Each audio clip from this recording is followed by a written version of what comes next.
Bonjour à toutes et à tous et bienvenue dans le courrier des auditeurs, dans le premier courrier des auditeurs du mois d'août et j'allais dire dans le premier courrier des auditeurs du 99e anniversaire de RTI. Eh oui, Rien que ça, pas puisque facile à dire. c'est la date d'anniversaire de RTI ce week-end. Voilà, exactement, donc 98 ans, c'est pour ça que je dis 99e année. Oui, on rentre dans la 99e année. Eh oui, parce Ça que va c'est bientôt en être le centenaire. 1928 que RTI a été fondé. Bon, à l'époque, c'était en République de Chine, la vraie à Nankin. Et voilà, oui, ça va bientôt être le centenaire, en effet. Mm. Alors, vous avez reconnu nos voix, nous sommes bien sûr Sasa. Fix et Sasa.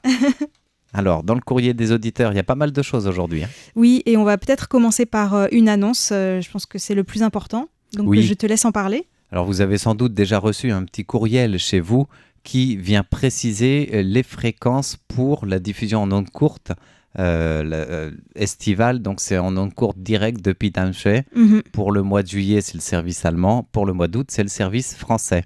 Et bon, vous nous voyez arriver avec les gros sabots là aujourd'hui. Oui, en plus, on en a déjà un petit peu parlé la semaine dernière. Oui, parce qu'il y avait des problèmes donc de parasites sur la fréquence 11 995 kHz, qui est la deuxième fréquence de diffusion pour le service allemand, malgré le test qui avait été fait en juin, qui était plutôt correct.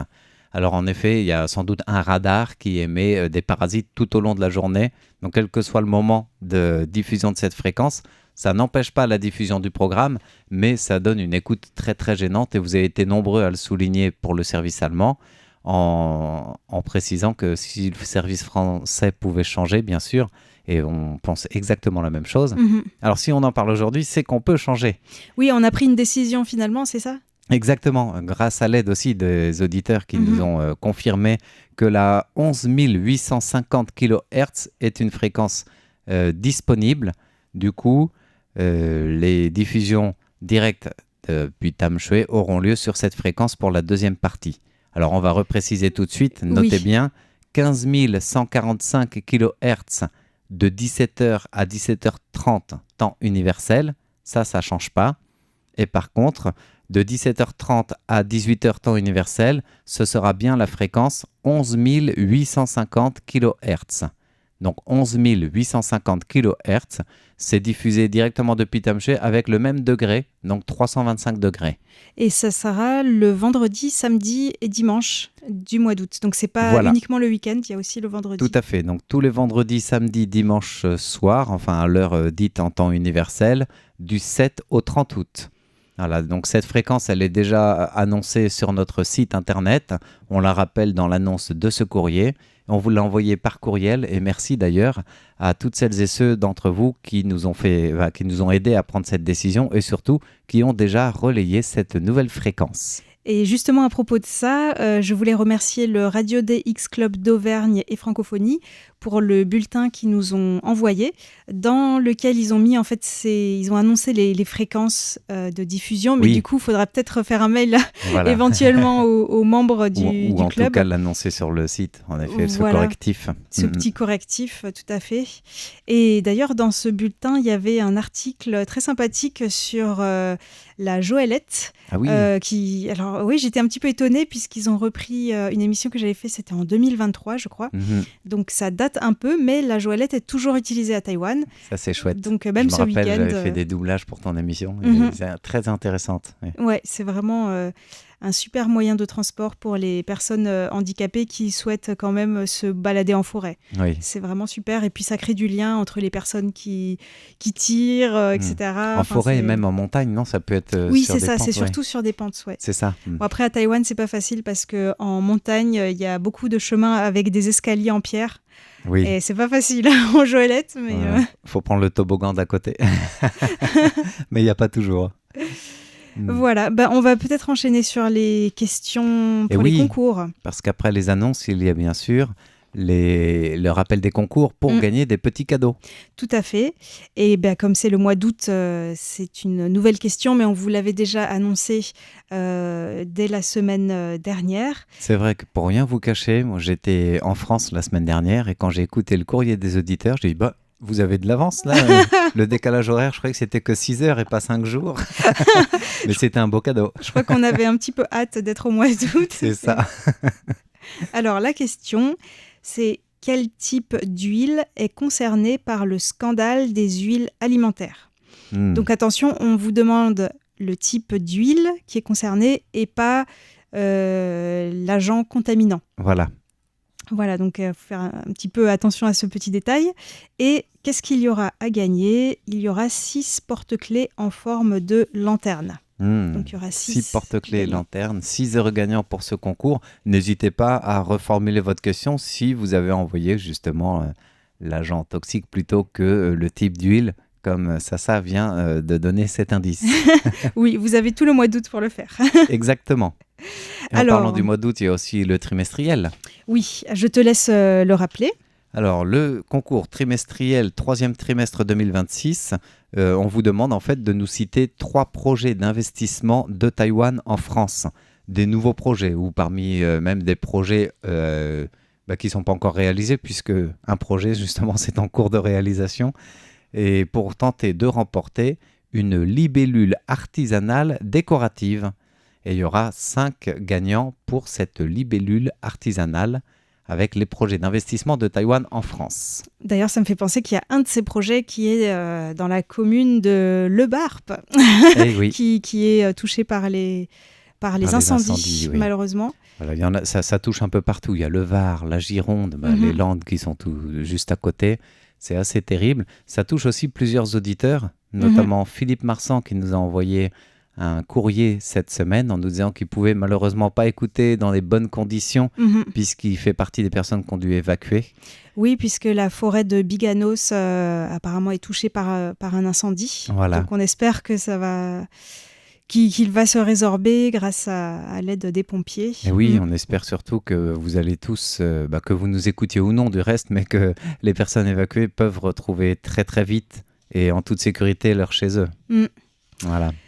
Et donc, ça me donne une bonne raison d'enchaîner peut-être sur une question de Christian Guibaudot. Ah, sur les pompiers, c'est ça? Sur les incendies et les pompiers. Oui. Tout à fait. Alors, il nous a demandé s'il y a aussi des incendies importants à Taïwan actuellement. Et deuxièmement, si les pompiers à Taïwan sont aussi militaires. Voilà, ça c'est intéressant comme question. Alors les deux sont intéressantes, oui. Parce que c'est vrai qu'il y a de temps en temps de grands incendies à Taïwan, comme un peu partout dans le monde. Mais en tout cas cet été, pour l'instant, il n'y a pas eu de grands incendies, on touche du bois. Mais il faut aussi noter qu'à Taïwan, les grands incendies n'ont pas toujours lieu en été. Oui. Parce qu'en été, il fait certes chaud, mais c'est aussi la saison où il pleut le plus. Donc la forêt n'est pas forcément très très sèche. C'est vrai. Sauf les années, bien sûr, où il y a des sécheresses, où il n'y a pas de typhon. Et là, par exemple, en ce qui concerne les incendies, les actualités les plus proches, c'était au mois de mars. Il y a eu une alerte risque incendie émise par l'administration des forêts pour les comtés de Taichung, Nantou, Jiayi, Tainan, Kaohsiung et Pingdong, donc le centre et le sud. Mais finalement, il n'y a pas eu de grands incendies. C'était une alerte à cause de la sécheresse? Oui, c'était très sec. Et parce qu'en fait, au mois de mars, justement, c'est la sortie de l'hiver, la saison où il pleut le moins à Taïwan. Et quand il n'y a pas encore les premières pluies printanières, souvent c'est là que la végétation est la plus susceptible de prendre feu. Et d'ailleurs, d'après les statistiques de l'administration des forêts, c'est la période d'octobre à avril qui est la saison de pointe pour les feux de forêt à Taïwan. Donc finalement, c'est l'hiver et le printemps. Oui. Mais il faut dire qu'en hiver à Taïwan, il fait chaud aussi dans le sud. C'est ça. Alors, des incendies, il peut y en avoir, comme tu le disais, à grande échelle comme ce que l'Europe connaît actuellement, que ce soit la France, l'Espagne, apparemment l'Angleterre un peu aussi. De mémoire, j'ai pas l'impression que ce soit aussi vaste ou important. Oui, c'est de mémoire pareil. Mais en revanche, il y a les typhons, les tremblements de terre. C'est ça. On ne peut pas tout avoir. Oui, je peux en laisser aux autres. Non, bien sûr. Ce serait vraiment dur si Taïwan avait encore de grands incendies. C'est vrai. Mais Taïwan a des pompiers quand même. Oui, et que Taïwan a des petits incendies quand même aussi. Oui. Parce que de 2021 à 2025, il y a quand même 220 feux de forêt qui ont été recensés à Taïwan. Ah, quand même. Dont une centaine en mars et avril. Et ce qui fait que mars-avril, c'est les mois les plus à risque.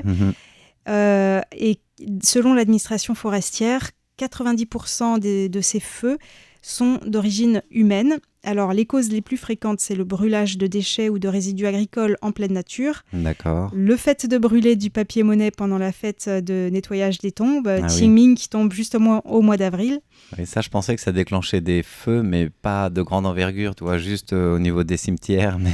En fait, il y a aussi des tombes qui sont excentrées, un peu sauvages, qui ne sont pas forcément dans les cimetières. C'est pas faux. Dans les petits villages. Et puis les mégots de cigarettes, évidemment. Alors, l'autre question, les pompiers sont-ils des militaires ? Eh bien, non. Ce sont des fonctionnaires qui relèvent de l'Agence nationale des sapeurs-pompiers et qui relèvent du coup du ministère de l'Intérieur et des services d'incendie des collectivités locales. D'accord. Et pour leur recrutement, je trouvais ça assez intéressant de regarder un petit peu comment ils étaient recrutés. Ils doivent réussir un concours national et suivre une formation à l'Université centrale de police ou l'Académie de police.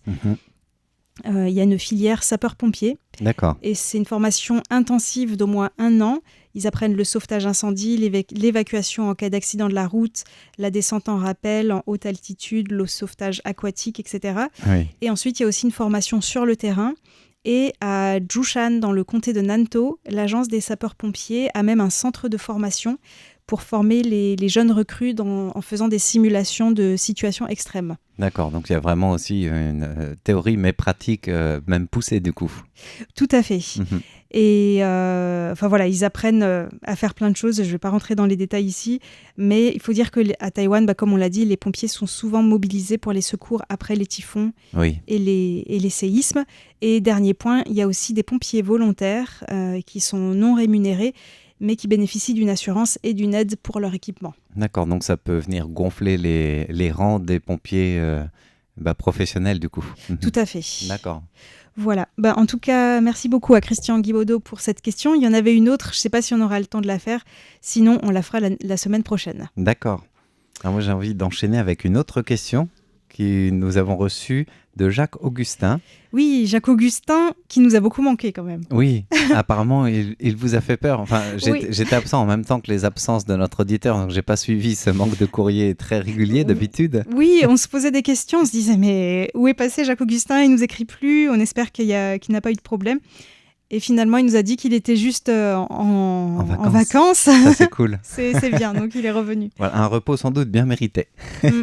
Alors, revenu de vacances, Jacques Augustin nous reprend fidélité à l'écoute, surtout à l'envoi de rapports d'écoute et de questions. Et il y en a une qui a attiré mon attention puisque c'est lié au décryptage que j'ai fait tout récemment sur comment l'agence spatiale taïwanaise arrive à attirer des talents, sachant qu'il y a le problème du salaire et le problème de la concurrence, entre guillemets, avec les géants comme les semi-conducteurs et l'industrie privée, en fait. Donc c'est une question, en effet, très d'actualité à Taïwan, tout à fait intéressante, sachant que, voilà, on le disait, l'agence nationale spatiale taïwanaise, elle fait face à des difficultés majeures pour attirer des talents sur le long terme, mais aussi pour retenir les personnes qui s'engagent dans le secteur spatial, aéronautique en général, parce que c'est un secteur nouveau, certes intéressant, mais nouveau à Taïwan, donc on part pas de zéro, mais pas loin. Et à côté de cela, les mêmes talents ou la même formation vous donnent droit à aller chez TSMC et compagnie, où les salaires sont mirobolants, puisque là, c'est le secteur privé, en fait, des semi-conducteurs ou encore l'intelligence artificielle qui est en plein essor. Du coup, il y a des stratégies, des levées d'attraction, pour essayer de les retenir et de les attirer. On va en parler un petit peu, puisque c'est la question de Jacques Augustin. Alors tout d'abord, Taïwan, depuis quelques années, renforce le cadre institutionnel. L'agence spatiale, elle est directement sous le cabinet, donc sous le gouvernement, c'est-à-dire qu'elle est au niveau national, alors qu'avant, elle était sous un ministère. Donc, elle a été rehaussée pour avoir un budget directement national, plus important aussi. Et ça, c'est suite à la loi sur le développement spatial qui a été adoptée en 2023. Puis donc, la montée en puissance de cette fameuse agence spatiale taïwanaise. Vous avez peut-être vu le sigle. En anglais, c'est la TASA, T-A-S-A. Et ça permet de professionnaliser toute la filière et bien sûr aussi d'avoir de meilleurs budgets, d'avoir une stratégie, donc une politique nationale, non plus sur 2-3 ans en fonction du budget, mais sur 10 ans pour développer le secteur spatial taïwanais. Le gouvernement, on en a parlé plusieurs fois aussi, a même choisi un site pour le lancement de fusées. Et ça fait partie, c'est sous l'égide de l'agence spatiale taïwanaise. Alors, pas des fusées pour aller sur la Lune directement, hein, mais ça peut être des fusées sondes, ce qu'on appelle des roquettes en anglais, des fusées sondes plus légères qui peuvent atteindre une dizaine de kilomètres, pas plus haut, mais surtout à des fins de recherche scientifique, notamment pour les moteurs de propulsion ou pour d'autres collaborations et recherches, parfois même internationales, et notamment avec la France, de plus en plus dans ce secteur spatial de la recherche, de l'innovation. Taïwan et la France posent des jalons de coopération et de partenariat renforcés. Il y a d'autres partenaires mondiaux, bien sûr. Tout cela va stimuler l'émulation technique, offrir aussi des perspectives attrayantes pour les chercheurs. Et ce n'est pas seulement des rêves inatteignable de poser le pied sur la Lune. Hein. Quand on parle du spatial taïwanais, on l'a compris. Il y a bien sûr tout le volet des satellites et des CubeSats. Là, Taïwan a beaucoup avancé ces dernières années. Tous les ans, il y a plus d'un satellite qui est envoyé maintenant à des fins de recherche météorologique ou de lutte contre les catastrophes naturelles. Donc ça attire aussi du monde. Ça fait une belle vitrine pour le secteur spatial taïwanais. Il y a une stratégie développée par le gouvernement derrière, c'est justement d'avoir une assise assez forte et enfin un savoir-faire à proposer à cette filière qui est quasiment nouvelle en fait. Alors en termes de salaire, bien sûr, c'est impossible de garder le même niveau que les semi-conducteurs ou d'offrir les milliards que peuvent offrir les géants du privé comme TSMC. Mais par contre, pour justement pallier le manque de talent et surtout la difficulté à les attirer dans le secteur spatial, le gouvernement a déployé un moyen financier tout à fait spécial avec une politique salariale propre à l'agence spatiale taïwanaise qui, même si elle est une structure publique, voire parapublique sous certains domaines, avec son statut d'agence nationale, vu qu'elle est un peu autonome, elle peut offrir des ajustements salariaux annuels basés sur la performance et donc sur le talent de la personne et pas seulement sur le système rigide des fonctionnaires, notamment classiques, entre guillemets, à Taïwan. Ainsi, le salaire médian d'un ingénieur à Taïwan se situe à peu près à 1,2 million, 1,3 million de dollars taïwanais annuels. C'est l'équivalent de 35 000 euros, sans les primes, sans les bonus. Et les profils très spécialisés de l'agence spatiale peuvent justement jouer sur le tampon des bonus et des primes pour gonfler, voire doubler ce salaire. Donc ça peut être un plus très avantageux. Il y a aussi des avantages sociaux que la TASA peut calquer sur toute l'industrie de la tech à Taïwan, donc des horaires de travail flexibles, parfois même le télétravail qui prime sur le reste, des volumes de congés payés qui sont supérieurs aux normes légales, donc on peut dépasser le plafond du reste des fonctionnaires. Et il y a surtout de plus en plus de programmes jeunes talents pour attirer la jeunesse dans ce secteur avec des concours, des initiatives. On parle de hackathon présidentiel pour certains domaines, mais maintenant là pour l'intelligence artificielle, pour les drones, mais aussi pour le secteur spatial. Et notamment, il y a des vagues de recrutement avec des programmes Formosat pour les satellites, mais aussi pour concevoir et développer des fusées. J'avais interviewé parmi les jeunes taïwanais qui étaient partis en France dans le programme Global Pathfinders, une jeune fille qui est passionnée de spatial et qui a participé à un hackathon aussi sur le domaine spatial qui était organisé, il y avait une finale, je crois, qui était organisée en France, et puis elle va poursuivre ses études en France, d'ailleurs. Et elle a gagné le qualificatif de première astronaute taïwanaise par Light Indon. Oui, future première astronaute taïwanaise. C'est ça. Mais ça montre qu'il y a une grande attente, bien sûr, et que les talents peuvent être là, mais c'est sûr, il faut les attirer, les retenir et leur donner les moyens de parvenir à leurs rêves et à leurs compétences, quoi. Donc ça, Taïwan travaille beaucoup sur ça. Il y a beaucoup d'incitations de plus en plus, mais avec les moyens du bord, donc c'est sûr que ça reste limité par rapport à TSMC et consorts. Mais il y a des moyens qui se mettent en place, si ça peut rassurer notre auditeur qui se posait cette question. Et je crois que tu avais une autre question qui était un petit peu liée justement à l'emploi, l'intelligence artificielle. Voilà, les risques ou les transformations de certains secteurs. C'est une question d'un très fidèle auditeur, Jean-Michel Aubier, qui nous écoute en France et qui soulignait que l'intelligence artificielle, on en parle de plus en plus. On dit qu'on arrive dans ce secteur, mais on y est les deux pieds dedans. Il nous rappelle à bon escient qu'on peut dire que c'est en 2016 que l'intelligence artificielle a fait son apparition marquante à Taïwan. Pas la première au monde, mais une apparition marquante à Taïwan il y a 10 ans. Donc en 10 ans, qu'est-ce qui s'est passé? C'est énorme. L'essor rapide montre que l'industrie de l'intelligence artificielle remet en question certains emplois. Il y a certaines pénuries pour attirer des talents dans un secteur qui est tout nouveau, mais à l'inverse, l'IA menace d'autres emplois, voire les remplace. C'est ce qu'on voit pour certains emplois peu qualifiés. On l'avait vu avec la révolution industrielle où les machines et le travail à la chaîne avaient remplacé beaucoup d'ouvriers, les bras robotiques aussi. Et l'IA remplace de plus en plus des emplois peu qualifiés avec des tâches répétitives ou alors administratives pures et simples en fait, où c'est assez facile de les remplacer, voire des postes subalternes, entre guillemets, si on peut dire comme ça, dans le monde industriel. Et notre auditeur, Jean-Michel Aubier, voulait savoir, en concernant Taïwan, qui est sans doute plus avancé dans ce domaine, est-ce qu'il y a des métiers qui ont purement et simplement disparu, mais qui existent dans d'autres pays encore. Alors, qui serait peut-être un avant-signe de disparition promise de certains métiers. Alors, la réponse est plus mitigée que ça. C'est pas oui ou non. Oui, il y a des métiers qui sont en train de disparaître ou qui ont quasiment disparu de la circulation avec l'essor de l'intelligence artificielle. Est-ce que ça veut dire qu'ils sont entièrement disparus? C'est une autre question. C'est surtout une transformation ou une reconversion de certains métiers. Mais ça, on le voit, je pense, c'est pas propre à Taïwan. On le voit dans beaucoup de pays. Et notamment, l'automatisation, on avait déjà vu ça avec l'IA. Oui, on est en train de voir des corps de métiers disparaître. On parlait des métiers plus manuels ou plus répétitifs, mais en fait, il y en a d'autres. Notamment à Taïwan, il n'y a quasiment plus des agents de centre d'appel qui répondent au téléphone ou qui passent ces appels. Ils sont remplacés à plus de 97% par des serveurs vocaux interactifs, des robots conversationnels basés sur l'IA. On le voit aussi avec tous les appels de démarchage.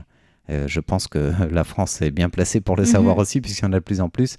Ce sont des voix informatisées et ce ne sont plus des personnes qu'on sous-emploie pour faire ces appels. Mais on le voit aussi de plus en plus jusque dans les pushiban. Donc les écoles, après l'école, normalement, ils employaient des anciens étudiants du cours du soir contre une petite pièce ou un petit billet pour faire plein d'appels à tour de bras à tous les numéros de téléphone des élèves dont ils ont obtenu de manière un peu douteuse la liste d'ailleurs, mais appeler pour dire tiens, est-ce que votre fils qui est en telle année, ils savent tout en fait, serait intéressé par des cours ou a besoin de cours. De plus en plus, maintenant, ce sont des démarchages aussi informatisés. Voilà, donc les opérateurs de saisie ou assistants administratifs de base sont remplacés par tous les logiciels intelligents, jusque dans les stocks et la gestion des stocks. En entreprise, ça commence aussi à être totalement remplacé. On voit les employés aux caisses et aux guichets disparaître de plus en plus au profit des machines automatiques ou des paiements automatiques. Donc ça, je pense que c'est pas propre à Taïwan, mais c'est vrai que cette mutation, elle est ultra rapide. Il y a d'autres mutations qui sont en cours. Le travail de traducteur, les rédacteurs aussi. On voit de plus en plus de médias utilisent rédigé par l'IA ou alors même traduit par l'IA. Est-ce que c'est relu? C'est pas toujours le cas et c'est vrai que tous ces métiers-là, dont on fait partie d'ailleurs, sont en cours de mutation. Donc l'idée, c'est plus une transformation, savoir comment utiliser cet outil que totalement être remplacé par l'IA. On n'en est pas encore là, mais il faut adapter les rôles. Et en parlant d'adaptation de rôle, il n'y a pas très longtemps, dans Taïwan en ébullition, j'avais fait une émission où Taïwan s'inquiétait dans la filière des cinémas, des artistes et des acteurs, d'être remplacés par des rôles IA à la télévision, mais même au cinéma, parce qu'en Chine, ça y est, c'est parti. Et du coup, le secteur taïwanais, on est déjà menacé par certaines IA qui remplacent notre travail. Il ne faudrait pas que ce soit totalement 100% des IA, mais on le voit beaucoup dans des séries télévisées qui sont entièrement faites aujourd'hui par l'intelligence artificielle. Donc ces corps de métier sont voués à se transformer, à disparaître pour certains, mais pas tous. Le service clientèle aussi, c'est pareil, tout est automatisé, quoi. On pourrait faire une liste assez longue en fait. Mais quand même à Taïwan, il y a pas mal de présence humaine qui reste. Oui. C'est-à-dire, par exemple, dans le métro, il y a quand même beaucoup de présence humaine. On peut toujours acheter un ticket auprès de quelqu'un. Ils ne sont pas toujours dans l'automatisation à 100%. C'est vrai. C'est quelque chose que j'apprécie à Taïwan, alors qu'en France, en général, quand on automatise, on automatise à 100%. Du coup, quand il y a un bug ou quoi, c'est très difficile. Et puis, quand la présence humaine, ça permet de régler des problèmes qui n'ont pas été prévus par la machine, en fait. C'est vrai. Donc, c'est vrai. Mais pour en revenir à cet exemple du métro, ça m'est arrivé de demander à un gars de la sécurité qui était là comment je peux acheter mon pass parce que j'ai la monnaie, mais enfin j'ai pas pile la compte et la machine ne prend que la compte et il y avait personne au guichet. Il m'a dit maintenant la personne au guichet elle est là que de manière urgente et c'est pas compté comme une urgence. Tu veux dire à Taïwan? Oui. D'accord. Du coup il fallait que j'aille faire cet Tapanchao. Il fallait que j'aille faire mon account pour revenir à la machine parce que c'était pas une urgence. D'accord. Donc du coup, j'avais trouvé ça un peu dommage. On peut y arriver malheureusement. Du coup, il y a de moins en moins de personnes aussi à Taïwan. Finalement, oui, ça réduit beaucoup. Et puis les PME, et ça c'est le gouvernement qui encourage cela à Taïwan, d'adopter l'IA dans les PME, dans tout ce qui peut être remplacé ou en tout cas gain de productivité, pour reprendre les termes du gouvernement. Ça pousse bien sûr à une mutation des personnes déjà employées, parce que si vous êtes employé en CDI, la loi protège quand même les travailleurs. En théorie, un employeur ne peut pas vous mettre sur le carreau parce que l'IA fait votre travail, mais doit vous proposer une reconversion, voire peut-être un changement de poste. Dans les faits, ça montre que c'est pas toujours suivi. Donc il y a la loi, mais il y a la pratique ou le contournement de la loi derrière. Et c'est vrai que beaucoup de PME voient leur nombre d'employés disparaître, enfin pas disparaître, mais vraiment être réduit au profit de l'automatisation. Voilà, jusque dans la gestion. En tout cas, ça me fait penser à un roman que je suis en train de lire actuellement de Adrien Klent, qui a écrit des romans super intéressants, mais celui-là, ça s'appelle Le Jour Zéro, et c'est sur une explosion solaire, je crois que ça se dit comme ça, qui fait que en fait, il n'y a plus d'électronique. Dans le monde entier, l'électronique ne fonctionne plus. Tout est paralysé. Et du coup, non, pas forcément. C'est juste qu'on revient au monde sans électronique. On vivait bien avant aussi. Tous les systèmes sont paralysés, donc l'humain reprend ses droits. C'est la vie en général. Bien sûr plus compliqué que ça, mais c'est assez intéressant. D'accord. Dans le sens où c'est aussi quelque chose qui peut réellement arriver, même si ce genre d'événement n'arrive peut-être qu'une fois tous les 500 ans. Mais bon, en tout cas, c'est vrai que même dans l'agence de presse taïwanaise CNA, de temps en temps, dit que il va y avoir une éruption solaire à telle et telle date. Il faut faire attention pour voir si ça va impacter ou pas. Mais pour l'instant, il n'y en a pas de grande. Mais si un jour il y en avait une grande, eh bien, nos spécialistes du spatial seront mis à contribution. En tout cas, un grand merci à Jean-Michel Aubier pour cette question et vos rapports d'écoute. Oui, merci beaucoup à toutes et à tous. Et continuez à nous envoyer vos rapports d'écoute et vos questions. Et on vous retrouve la semaine prochaine. Voilà, au revoir. À très bientôt.